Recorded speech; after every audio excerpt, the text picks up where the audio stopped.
Welcome to Penrose Learning, where we make understanding easy.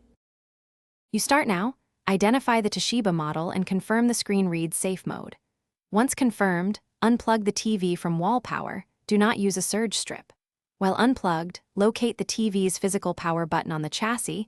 This is crucial because the remote is often ignored in safe mode. Wait a full 60 seconds. This clears residual power and lets internal capacitors discharge. This prepares the set for the single reliable exit method that follows. Now perform the only reliable exit. With the cord still out, press and hold the TV's physical power button for 30 seconds. This forces a deeper reset of the board. While still holding, plug the power back in and keep holding for another 10 to 15 seconds. This times a clean reinitialization. Release the button, then press it once short to power on.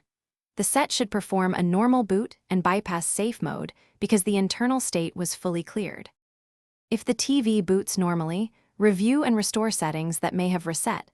Make sure apps update and the network reconnects.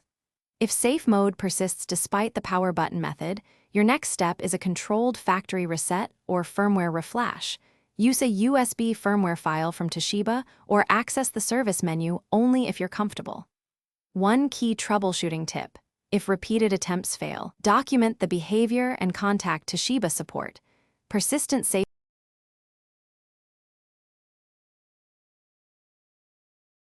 Thanks for watching. If this was helpful, leave a like and consider subscribing. See you next time.